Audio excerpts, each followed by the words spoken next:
now, instead of being with Dam 1 Gaming, is now for T1.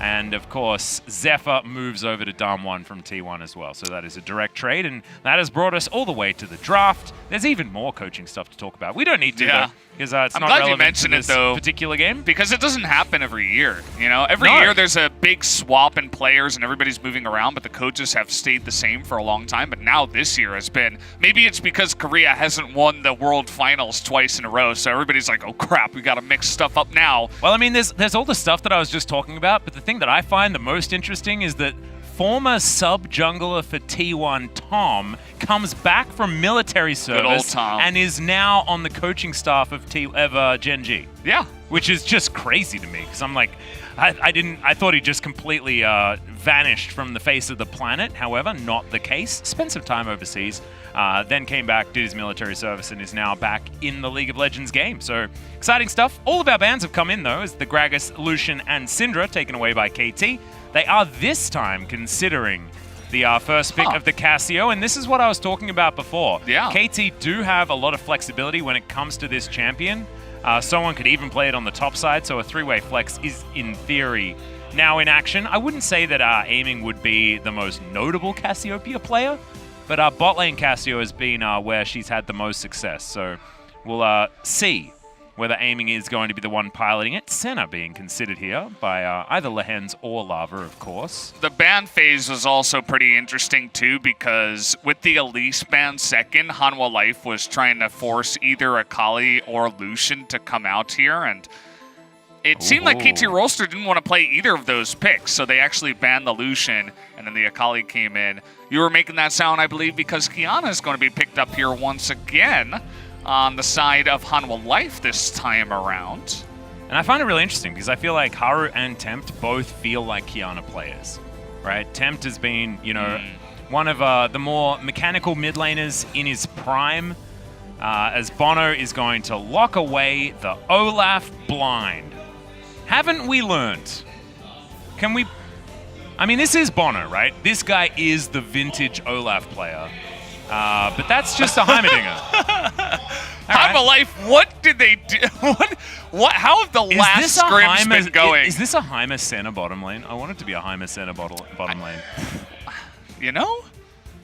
If you think about the follow-up to any like W landing from Senna, like it's actually just pretty gross.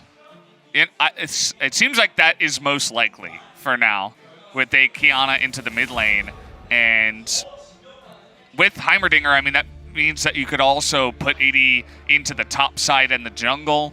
Definitely a lot of weird stuff going on today with Hanwha Life, with the crazy comp they had in Game 1, and now it feels like they've gone down the rabbit hole in terms of picks as well. Well, by the looks of things on KT's side, the Thresh kind of gives away that it's most likely the Cassiopeia bottom lane, just because Cassio Thresh has been the most common Cassio lane.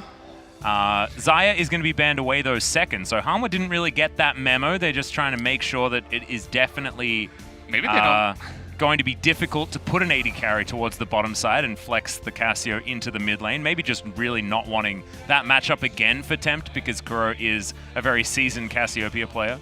Maybe they just don't give enough credit to Aiming to play Cassiopeia. They're like, nah, it's not going bottom lane. Like, you can't fool us.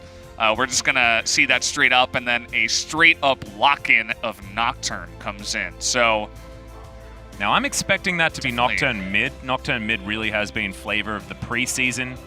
And Tempt has, I believe, played it already, unless I'm losing my mind entirely. Yes, Tempt has, of course, been our only other Nocturne mid player.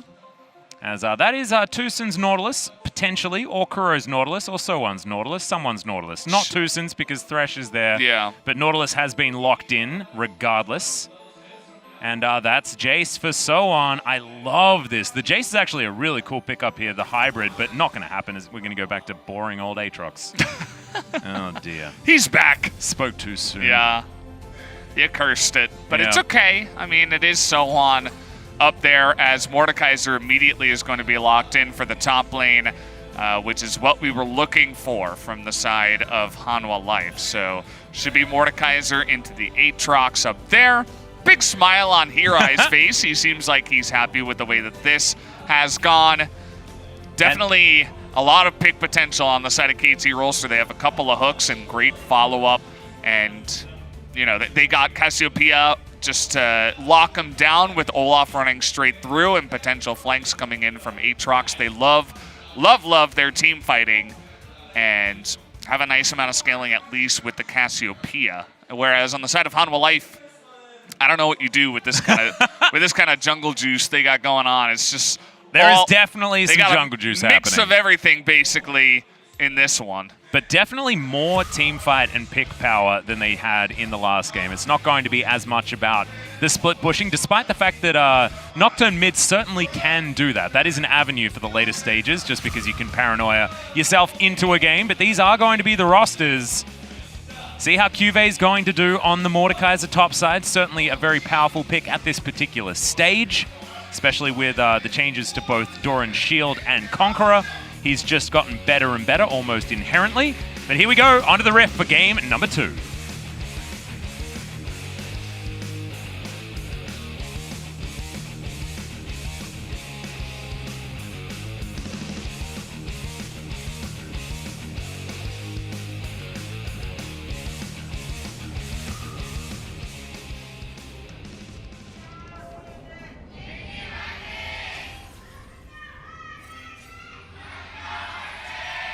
Damn, that is a very excited chant leader, trying to make up for the complete lack of chants every single other day. But thank goodness, halfway through today, it happens. Yeah. I think we have Sunkei to thank, because Sunkei got upset after that first game. He did look upset after the first matchup. Yep. He's like, come on, guys. Called the fans out, and it is, of course, Sunkei's first day for Kesper Cup here as well. So welcome, Sunkei, for Kesper Cup 2019. I was very happy to see him in the makeup room. It had been so long. Yeah, and it's our first time here in the Nexon Arena as well. Yeah. So happy to be down here. Moving up in the world, Valdez, moving up in the world. Finally, yep. Getting that promotion. Hazmat. Heimerdinger coming out. Not my personal favorite skin. For me, there is one Heimerdinger skin, and it's Alien Invader. It is by far the best. Did you watch a lot of Invader Zim when you were younger? I did like some Invader Zim back in the day. That's probably why. Mm-hmm. It's a good skin. I'm not very well versed in the Heimerdinger skins, though. The mechanic one is like pretty average, my personal opinion. As we've got the turret start. It's a great leash. Yeah, it's like the upgraded like start from Ashako, right? Yeah. Like you get the turrets, but you get to have them disengage at any point that you want them to, and then they keep tanking for you. Oh, it's just brilliant. As Lehens is going to be on this center in the support role. Now we've seen it twice, I believe, as AD carry, and now twice as support as well.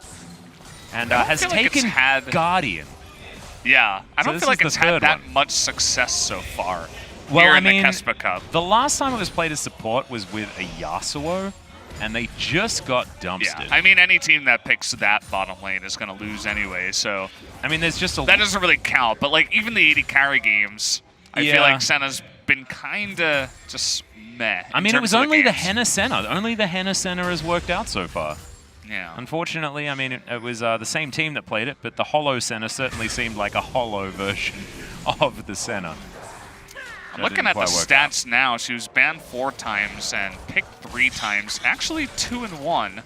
So, not that bad. Did take another loss today, earlier on today. So, Lehen's trying to bring that win percentage up above 50% again. I believe it was Ruler that played the second winning center in the AD carry position for Gen G, but he could have been playing a potato, and he possibly would have just won anyway. I was about to say basically the same thing. Guy could have been playing Overwatch, and he probably would have still won the game. We learnt about as little as possible from Gen G's first outing, very similarly to what we saw from DragonX as well. Not necessarily challenged as of yet. Very excited to see what they're going to do moving into the qualifying rounds, but even then, I mean, some of those matchups aren't necessarily what we were expecting to be like a more exciting match. Like, how well is Team Dynamics going to do against possibly the best team in the LCK at the moment. Don't know. DragonX up against Spear Gaming, the team that was able to get across the line against a very struggling Jin Air Greenwings. So not quite finding out exactly what we want next, but likely that we'll see Gen.G up against T1, which certainly would be something that I imagine most of the fans are looking forward to. I believe that's going to be you on the mic alongside LS, potentially on New Year's Eve. Yeah, it's a nice little present there for New Year's Eve, if that's what you celebrate. I guess most people just celebrate it and don't get presents, but yep, we're getting some presents on that day. Absolutely. Not normally a day for presents, but we get them. Yeah. That's how special Korean League of Legends is. Yep. That's just where the league that keeps on giving. Yeah. Christmas Day, New Year's Eve, yeah, we've got you all covered. Don't you worry. We got a English broadcast for Christmas here from multiple different people involved. As Tucson once again going for a weird one. Ow. That's a lot of damage. The Lantern Shield going to be enough to keep Tucson alive, but he's going to have to make a quick wander back towards the lane, and this is certainly working out so far for Hanwha. There's another Comet almost spelling the end of Tucson's life, but he goes back. He will be all right. And Lehen's down here, camouflages himself up, and they are going to steal some crockery from this bottom lane at 5 minutes on the clock. So very early turret destruction coming in from the center Heimerdinger. I'm liking this combo a whole lot more than the other ones that we've seen. Get a pretty ridiculous amount of poke and wave clear. That does come from the both of them. Having a nice amount of fun using all of their mana to just push it in and do that nicely. Thankfully, the Cassiopeia for the side of KT is also quite nice at just accepting waves and last hitting under turret especially. So I feel like it could have been better against some other bottom lanes, but still going to be quite nice. As we're taking a look here, Kuro did pick the Nautilus into the Nocturne, saying, well, I can just build a bit tanky, and I'm, relatively tanky anyway, so you're not going to do much damage to me even after you hit level 6. And you can see why it's so strong as well, given the fact that you have the passive to get that extra stun. If you land a Dredge line, you're still going to close the gap and then can get the CC through the Spell Shield. So it might take something like the double Spell Shield option with the Edge of Night availability in its new Banshee's Veil form for Tempt to actually be CC immune against the CC Powerhouse. And then there's a Depth Charge on top of that. There's the slow to come in as well. So there's just a lot of options for Nautilus in this matchup. Haven't seen much of the top lane, but we might see some now as Tempt is slowly meandering up the river. Yep, thinking about getting paranoid. Shout out to Black Sabbath. But decides not to. He's just going to head back towards the mid lane and continue duking it out against Kuro. Aiming in Tucson. Since the very uncomfortable beginning to this lane, they have stabilized quite nicely here. Yeah. A few minions have been missed, I believe, by Lava. Sometimes it can be a bit pesky, trying to make sure that your turrets are hitting the right things. Bono trying to come in here and steal this away from Haru. Doesn't look like it's going to work out too well. Was thinking about sticking around and is going to, in fact, but has he gone too far? Oh, 1 health! Oh, it's a disaster. Takes the Lantern Ride to get out, but Haru is going to nab himself the blue buff. 1 health. My goodness. 1 health, but I feel like at the end of the day, it's actually not that bad because the paranoia goes down from Tempt as they were trying to collapse there onto the Olaf, but it's Olaf with Ragnarok and a Thresh behind them, so you're not really ever going to catch up to that. Hard to say whether or not that invade was good or bad after the final result that it does come into. I think he was being pretty over-greedy, but it was probably Tucson talking in his ear like, no, man, I got you, it's fine. Yep. I'll be right behind you, and it was unfortunate that it did go down to 1 health because that would have been the greatest steal away and escape had he actually picked up that objective on top of it all. Bit of a goal there from Lava, as you saw. Hook goes extraordinarily wide as the last embrace does land, and there we go, the ulted up missiles and a very dead Thresh. This is what we were talking about. You land that W on center, the burst damage with all the skill shots that can't miss on a stunned target is just ridiculous. And Lava could have probably altered any of his abilities apart from a turret, and just murdered the Thresh extremely easily. It is the Rockets that is going to be the first max for the Heimerdinger, and most often is, as Haru pays a visit to the mid lane. The fear possibility, but Bono, he's got the Predator. It's pop. Depth charge comes down. As the ulti comes in, that's really unfortunate. As Haru just dies. I'm not sure what that supreme display of talent was. Maybe to try other than irony. Try to push someone into the turret, but it felt like he was way out of that one, and he wasn't even gonna get. I don't know. That was just weird. Yeah, it's hard. I'm like trying to give him the benefit of the doubt, but at the end of the day, I think that's just a misclick in the wrong direction. Actually, no. Yeah, I think you're right. So definitely unfortunate. Good positioning from Bono. He's in the right place at the right time, reading the gank coming in from Haru, who has been relatively non-existent so far on the map. Sorry to say for Haru. We'll see if he can do a bit more as this Qiyana gets some items, but for now, not so much. And earlier on, the kill down on the bottom side, I feel like was mostly just Tucson syndrome. I feel like we have to come up with this again because his Cassiopeia doesn't even really have that much mana. Yeah. Well, actually he did. So I'll take that back. So maybe if they can get a hook, they can burst down the Senna, but you're still going to take a bunch of damage from the Heimerdinger. It just seemed like that was not worth it at all to try to go in, especially at level 5. And ooh, nice. Yeah, definitely a bit confusing. Twas. Certainly was. We'll see whether Tucson, like he does most series, is just going to get better as this game goes on. He's like a fine wine every game. Yeah.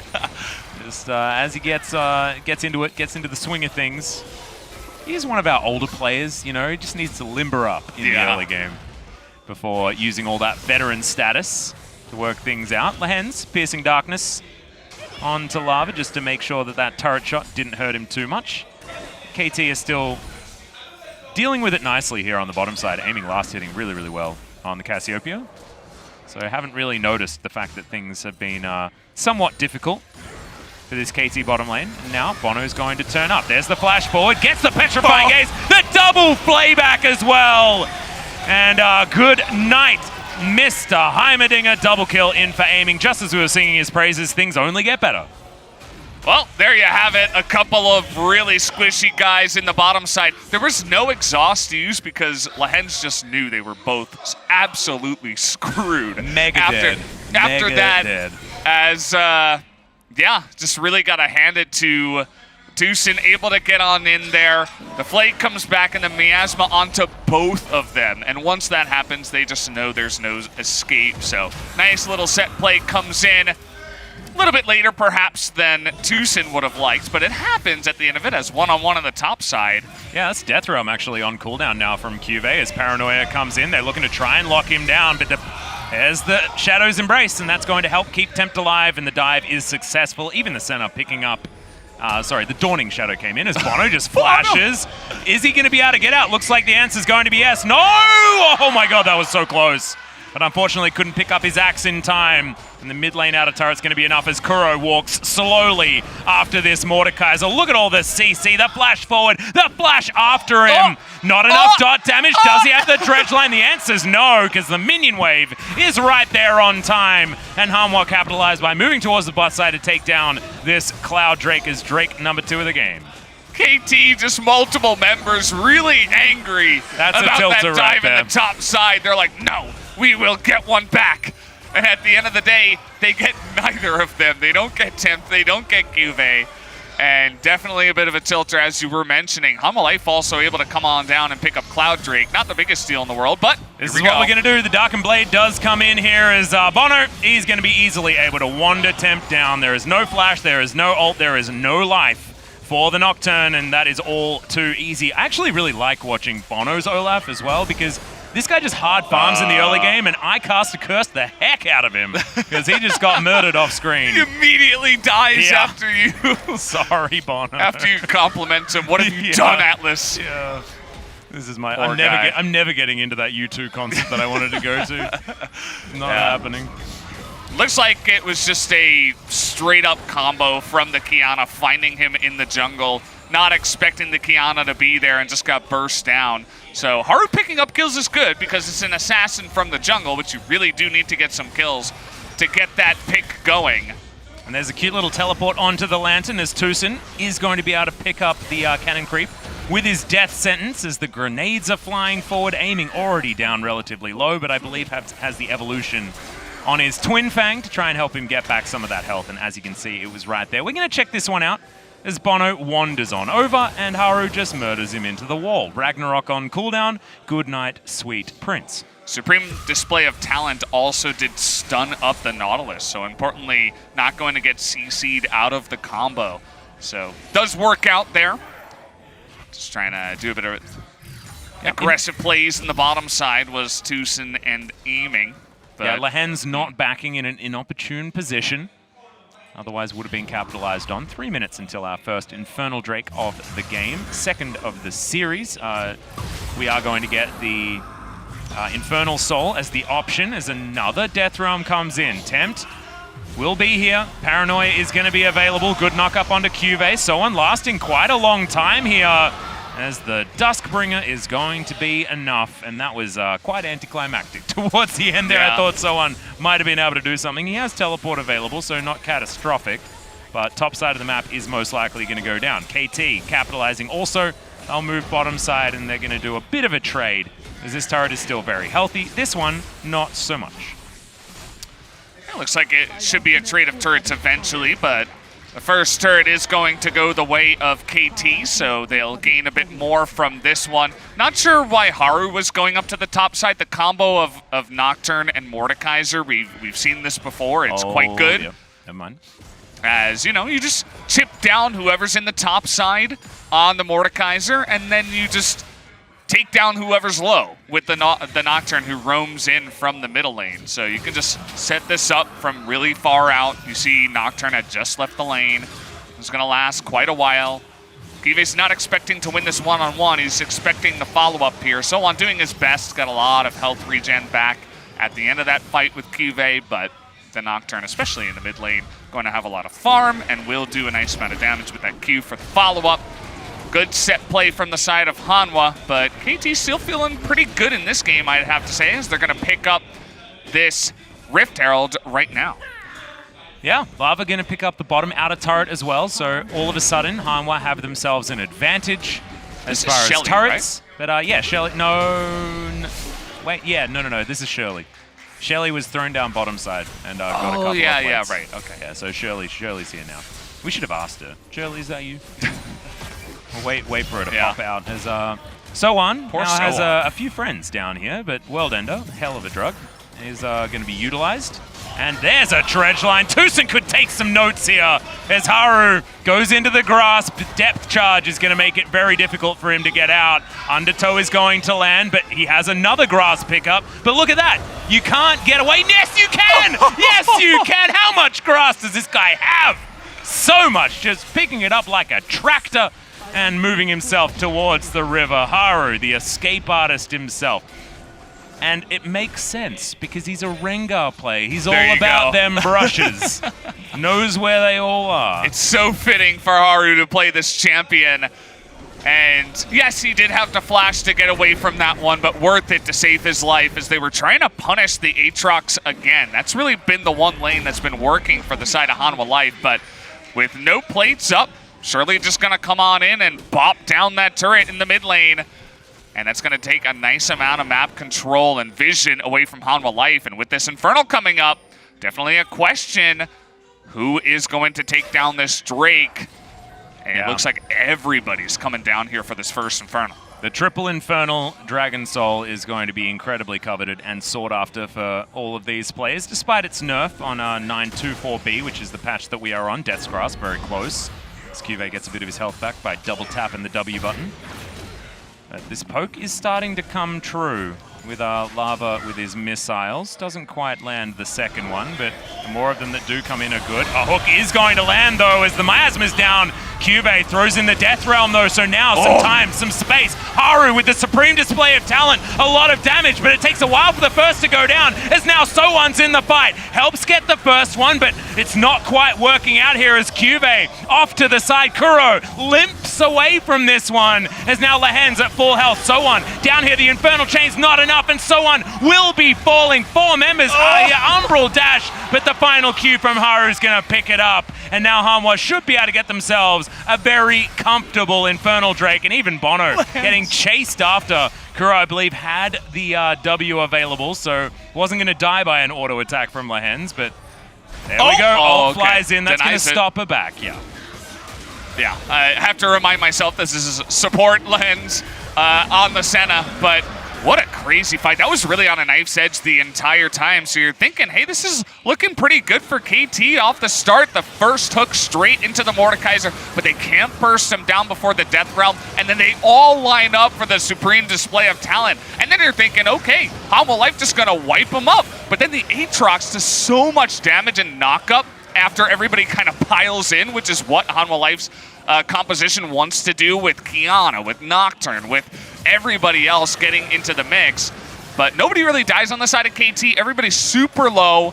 And then eventually KT wanted to disengage, but Sohan didn't really get the memo, so got left there by himself. In the end, Hanwha Life do win the fight. They pick up the Infernal, but there was almost a moment there where Sohan was able to AoE them back and win the team fight there. So very much on a knife's edge. Could have gone either way, but a slight lead here going to go now towards Hanwha Life. Yep, and we've got those the double new lethality item, the one that's taken away the passive of the old Duskblade of Drakthar. Duskblade, of course, now just gives you damage. Umbral Glaive. It is the Umbral Glaive. Do you know what a fun fact is? What's that, Atlas? Nocturne's passive is Umbral Glaives. Or Whoa. Umbral Blades. Umbra Blades, yeah. So Umbral Glaive is now on the champion that has Umbra Blades as his passive. Yeah, that's too much Umbralness. Wow. Yeah, there we go. That's my fun fact What for you. does Umbral even mean? I think it has something to do with darkness. I think you might be correct, yes. Yeah, that's why Umbreon is called Umbreon. Oh, yeah, that's right. Yeah. You're the Pokemon guy. Okay. Yeah, I see. Yeah. You get it. We have double Umbral Glaives coming out here, actually. Yeah, there's a lot of umbrality going on. It's cheap because they wanted to put that Blackout passive on more of a cheap item and just put more killingness into put more stats onto the Duskblade. Yeah, onto the Duskblade. Duskblade had a lot of things that it offered, you know, but it was also weirdly had this utility as well as being like a damage item. It was a strange one. I actually like the change here. I think there was certainly room for two items in the one, so may as well break it apart. Haven't seen too many Ghost Blades though since the change to and also the Sanguine Blade. Yeah, haven't seen that one, but the change to Edge of Night as well, now being a little bit more usable than it used to be. I think it means that there isn't as much space for the Ghost Blade, which I quite like, you know? 40 out of combat movement speed, it's cool. Yeah. I'm a fan too. Yeah, it gets you around, you know? I feel like they eventually get it. It takes them longer to pick it up because they want Umbral Glaives and then Umbral Glaive, I should say, and then they go into the Duskblade. So it's like, well, if we're gonna go Yomu's, we'd take it third, but instead of that, we might as well just take Guardian Angel because we're going to want it by that time of the game. Yeah, or maybe even Last Whisper would be better as far as getting the the percent armor penetration for like a third item. It does make sense mathematically. Yeah. Maths, as you would say. I would. As an Australian, we do like to just pluralize it for some reason. I think that that's also a British thing, but it's I don't mathematics, so technically it does have an S at the end. Multiple mathematic, right? So you could say the smaller word of mathematic is math rather. Yep. Not math, just math. In America, just do you get just taught less math?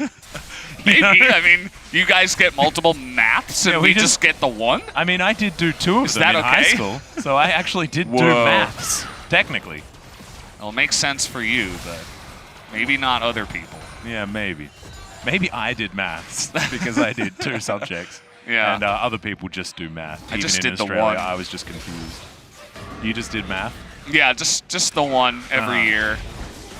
No double maths. Well, do you know what isn't just one? Aiming's items. He's got 3. Whoa. Yeah, he put himself together a timepiece, a mask, and a cool stick. He's ready to either go to a masquerade ball or to a sick battle in this game. And it looks like the battle is what they're opting in for as Bono just runs at lava. He's decided to murder the Heimerdinger and then take a lantern right out. So on. is on the offside, though, and he doesn't get the communication from his team. He dived in, Bono got the hell out, and he got baited. That was just really disjointed from the side of KT, and a bit disappointing to see. I feel like going for that pick was a good idea, but then the second the Zhonya's came in, everybody else on KT was like, no. And then two people were like, yes, we're going in. And I'm not sure what to think after that. They lose their Aatrox, which is a big piece of their team fight. Well, now the Death Realm has come out yet again, so Kuro and Cuvee doing battle by themselves, and now the AoE is flying forward.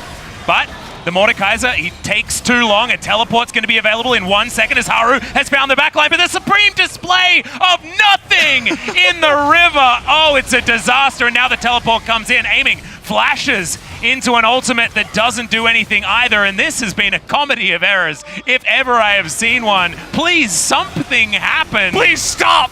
Yeah, my goodness. And Nocturne hasn't been here the whole time. He was pushing the bottom lane. And the Cassiopeia is the one that takes the dragon to just epitomize that entire moment.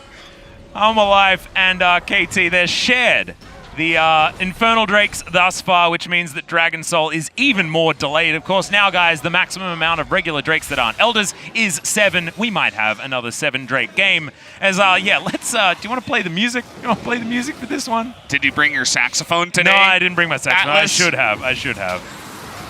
I want maybe next time I'll bring my ocarina. I think it sounds a bit sillier, and that's the one that I actually have in sax Korea. on your ocarina. Yeah, that'd be great. That would be hilarious. I can also play it whenever Yasuo's picked. Don't as well. watch Kiana, please. Oh, no. Just don't look at Haru. I mean, it's not like she did anything, so exactly. You don't really have to. Exactly. As we've got a fight picture-in-picture here as well, so I'm taking too much damage from these turrets. We are going to pull it up as Haru does show some audacity towards the Baron, which is not so good. Tucson going to tank that one up. Does save Kuro, who's standing a little far forward, aiming in position to get extra damage down. Lots of vision available for Hanwha in that pit. They know exactly what is going on, but everyone's just playing some biffo in this mid to late game, and it's fun, but it's certainly feeling a little bit underplanned.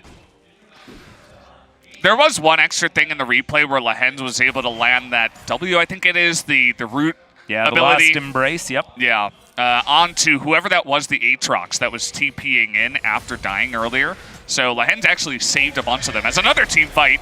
Yeah, there's the Paranoia, comes down, the Undertow comes in earlier, but the Supreme Display of Talent actually registers this time, and immediately there are 2 kills. The Cassio does get the Maud, so it's a 2-for-1 trade, but Hanwha should still be able to pressure this Baron. It's only a 2,000 gold lead. There is still a jungler alive, but doesn't quite have his smite back off cooldown just yet. Let's see whether the Baron damage is going to be enough. So on at full health, the Undertow's doing a lot of work, but there's not a lot of tankiness on this Hanwha squad, and they realize they can't do this Baron.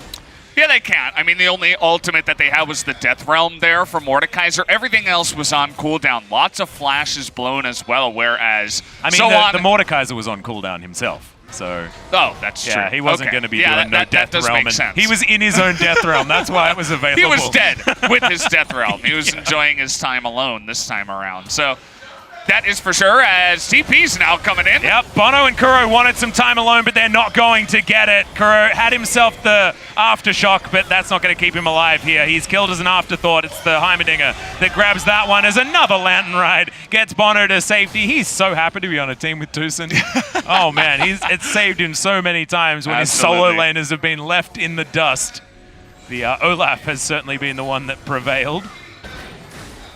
Man, this game just... after that one-team fight, I feel like both of these teams have had their mentals broken and everything's just all over the place. Yeah.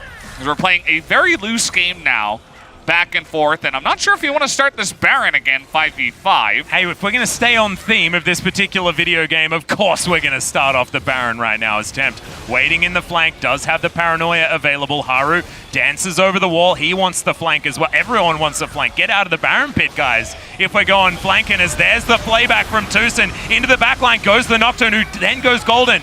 Into that stopwatch, Sohan trying to find position, but doesn't quite have it. The Baron goes over to Haru, and now Hanwha are even winning the fight. They'll smash down onto the Aatrox, and they take everything. Where was Kuro in that fight? Did he get low and then back and then try to walk back? He was still dead.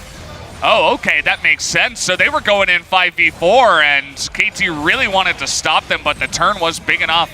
I wasn't sure if Hanwha Life were actually going to be able to pull that off. They don't have a great tank in their lineup, as Kiana's not a tank by any means, and even Mordekaiser's, you know, he's got a bit in terms of his items, but that's just about it. As we're going to take another look here at the fight. Great supreme display of talent. Right around the corner. It was just set up this time from Haru. It was impossible for him to miss, basically, because you just hit the wall and make it go around the wall as everybody was grouped up against that exact wall. So no covering your eyes as Haru fans for that fight, as he was easily able to put that one down. Good force of the fight as well from the two guys in the mid lane to make that all happen. We're looking down the barrel of a third Infernal Drake now. Baron buff has been taken by Hanwha Life. They haven't put up too much pushing just yet, as KT looking for the pick. Yep, some vision does go down here, so KT have been shown. As now Bono going to start this one off. All 5 members of KT are in this area. Paranoia available, but no vision just yet, and this Dragon goes down very, very fast. Lantern taken by aiming this time, as Haru might be caught out of position, but has a lot of tricksiness, as we've seen already, and goes into that Louis Vuitton grass, which looks so nice. It's expensive grass. In the meantime, the demolition crew that are Hanwha Life are taking down every single structure on this map. Yeah, it was kind of interesting that they let the Infernal go. There's the flash forward, not going to get any stuns, but the snares, the slows, are good enough. Death Realm comes in to try and keep Cuvée alive, but I don't think it's going to last long enough as Senna immediately drops. Hanwha, they had such a huge opportunity. Tucson just needs a slightly longer chain, but it doesn't even matter. Cuvée is just going to be taken down. Not a lot the Mordekaiser can do to get out. And they save their mid inhibitor turret, get themselves a couple of kills, and KT don't even lose their top inhibitor. They've shown they have the ability to go for picks, but I guess the second they saw KT fighting as a united effort as 5, they didn't want to just run straight into like a Aatrox and Cassiopeia that can just blow you up if you run straight at them. So instead they return to game 1 plays, and they're like, how about we split the map? Bono, you bias Bono. Bono, well, he's got a rotation coming in here, but it's definitely not going to be on time. So I mean, if there was enough vision from Hanwha, they probably should have just turned around and killed him. It's not like he has a GA or anything to buy time, but speaking of time, let's have a look at aiming just committing to this petrifying gaze, and I love it. Doesn't matter if they're facing you or not, just press that button, slow them down, and get him into that death realm once again. Good stopwatch there from Kuro to survive. They get 600 gold on the back of killing the Mordekaiser. And it was just a engage, I suppose, that Hanwha was not expecting from the side of KT when they saw the Cassiopeia. They're thinking, okay, somebody's probably going to hook one member and we can avoid that. But wasn't expecting the double flash from Cassiopeia and the Thresh to force a couple of kills. So at the end, it does come at a cost, you know, using those flashes and burning those spells to make it happen. But they stopped the Baron push, which is definitely worth it for the side of KT. Hanwha Life sitting on a nice gold lead, but double Infernal going the way of KT. They avoided the last big 5v5, but the next one, they can't just give away the Infernal Soul. So yeah, I'd assume in about 2.5 minutes here, or even 2 minutes, once that Baron spawns, Hanwha Life will be looking to group up, deny vision, and try to pick as they have in the previous team fights. Oh yeah, and I have a feeling KT are probably going to put a little bit more onus on getting themselves that Drake rather than the Baron. We'll see exactly what the footsies is going to be around the Baron pit in 1 minute and 40 seconds, because of course it is staggered by 30 seconds exactly between the next Infernal coming in as well. As Kuro just going to dash cannon some creeps. Tempt here just trying to herd them forward to keep that pressure on. Bottom side, Soan is there, but he does have his teleport available and a pretty large CS advantage now as well, to the tune of about 50. Despite dying 5 times, he's still been able to get himself into a side lane to really create that pressure and get the money for himself. So it goes back, and I believe a Spirit Visage is next on the menu for the Aatrox. That is going to complete the majority of the cooldown reduction that he needs as well. So 40% from his items alone is now done. Another push coming in from Hanwha. They feel strong enough to go for it, but they're getting poked down. You'll notice that the heals and the shields do come out. That's Athene's Unholy Grail as well. So this is all Piercing Darkness build for Lehens, even doing a bit of extra damage with that Umbral Glaive. Umbral Glaive. It's so great utility in the kit of Senna overall, and then adding items like that just make you a very versatile support. Yep, being able to apply the Athene's Unholy Grail as well globally with your Dawning Shadow as well is high value, so you can understand why that is certainly an item of choice. Yeah. Okay, well, the Baron is coming up here in 20 seconds. Which direction is KT going to go? They could also say, okay, we're going to take the Baron down, come at us, maybe we can take it in 30 seconds, and then we'll try to fight you even at Infernal. That is an option some teams do have. KT have that extra Drake to go for. Here we go. Yeah, Paranoia is going to come through, but immediately there is a Lantern to try and save them. Tempt going to be slowed now as Bono dives on top of him. But Tempt does get a whole lot of healing back. You can see this center is doing some work, but So On has found the backline. The flash on forward from Bono. He wants this, but the Dawning Shadow flies in over the top. The healing is massive, but not enough to save Lava. Supreme display of talent onto one member, but maybe it's going to be enough because now it's a 4 versus 3, and Tucson, Aiming, and Kuro are running for the hills. Haru may have found them out. The flash forward, but the stun immediately to stop that one from happening. The Titan's Wrath is good, and Kuro is going to survive. Death's Grasp doesn't work, and now the Dredge line comes forward. Double kill from Aiming, and it's a disaster for Hanwha Live. What am I watching, Haru? Haru? The flash forward from center. Kuro's going to go into his Zhonya's, and he's got his W back available. Oh no, that's a tilter. As now Aiming should be able to solo this Drake by himself. Infernal Soul's going to come in, and it looks to me like a KT 2-0, but this is not anyone's predicted 2-0 if it is the case.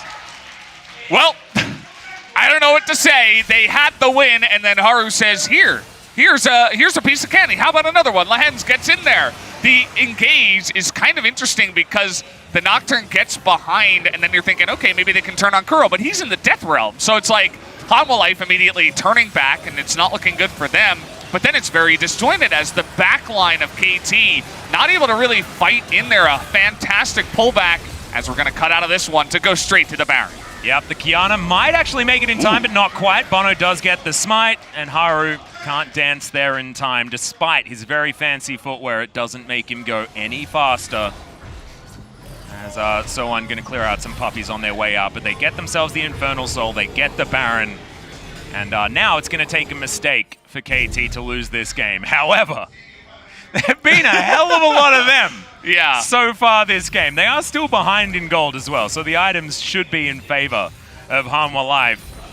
But, I mean, there's a Morellonomicon on the Mordekaiser. Yeah. So. The one thing I wanted to say from the replay that we didn't really get to see was that the Kiana is getting more and more online, whereas the Aatrox has gone into a bit of a defensive build with the Spirit Massage. That's not also great against the Kiana, who was going 1v1 against him for quite a while. And once that fight got a bit disjointed, she was able to essentially go 1v1 until she got a bit of help from her teammate that I don't even think she necessarily required. And they were able to pick him off, and plus the great pull-in from the Mordekaiser that killed the Olaf, who is, again, not doing too much in this later game situation here. As now the Baron was taken, we do have KT pushing into the bottom side. Hanwha Life look to continue potential split pushing plays as the Nocturne is just in the top lane. Yep, Paranoia is going to come down here as well as Tempt is trying to chase him, and yeah, this should just be, oh no, does have the stopwatch, but I think Tempt is going to have no trouble getting that last auto attack, and he does. So now the flank is on. Haru once again picking up some grass. Gets another one. Supreme display of talent. Doesn't do too much. And Haru now goes golden again, but Kuro picks him out of stealth and takes him down. Just now the trying to Death Realm is going to be there. Kuro trying to get in position. As now Aiming dives on forward, but he's going to get punished. Oh my god, the Twin Fangs. The damage is disgusting, but Tempt is just going to win the game, guys. Bono wants to try and stop him. The minions are just a disaster. Reckless swing going to stop him. And now Baroned up minions are here, but Tempt gets too much help, and they are going to win. And Hanwha Life